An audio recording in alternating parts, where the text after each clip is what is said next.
Une mission conduite par le directeur général de MCA Niger s'est entretenue le 11 février dernier avec les autorités de la région de Dosso sur les réaménagements apportés au projet d'irrigation de Siakwanza dans le département de Gaya. Des contraintes environnementales, sociales et surtout de temps pour achever l'aménagement hydro-agricole prévu au départ ont amené MCA Niger et le bailleur MCC à changer de fusil d'épaule. L'approche en discussion consistera en l'irrigation à échelle optimale sur le même site que la précédente option. Le financement est également sauvegardé.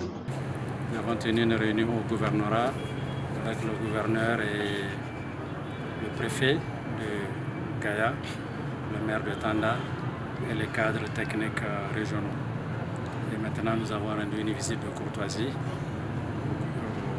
au sultan de Dosso, qui nous a fait l'honneur de venir assister à notre réunion au gouvernorat ce matin.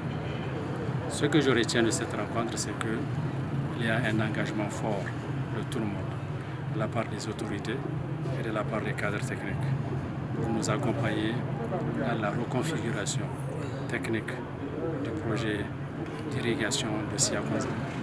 La nouveauté de ce projet, c'est que cette fois-ci, ça sera repensé à partir de la base pour des solutions pratiques qui sont dans l'intérêt du producteur lui-même, des populations de cette région et de chacun des ménages qui vit de l'irrigation et de l'agriculture à Siakwanza.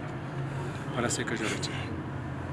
Ce nouveau réaménagement se veut pragmatique et nourrit l'ambition de mieux servir les producteurs. Maman Anou, le directeur de MCA Niger, après avoir expliqué les raisons de cette inflexion, a salué le rôle moteur de Dosso qui, a-t-il dit, est le porte-drapeau des différents projets du Compact.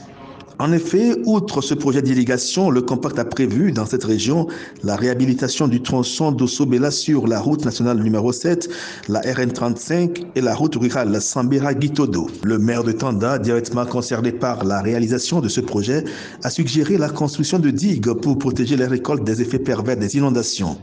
Il propose en outre l'adoption de la culture irriguée à base d'énergie solaire qui, affirme-t-il, est de l'un plus économique. Je propose, à défaut de ce que nous avons fait espérer, qu'on nous fasse une digue et que la petite irrigation dont vous faites allusion, que ça ne soit pas, détrompez-vous, que ça ne soit pas un forage, une motopompe à moteur thermique. On n'a pas le moyen de racheter l'essence, hein. Que ça soit un forage, d'accord, mais alimenté par le panneau solaire. C'est la seule chose qui peut nous atténuer un peu nos souffrances.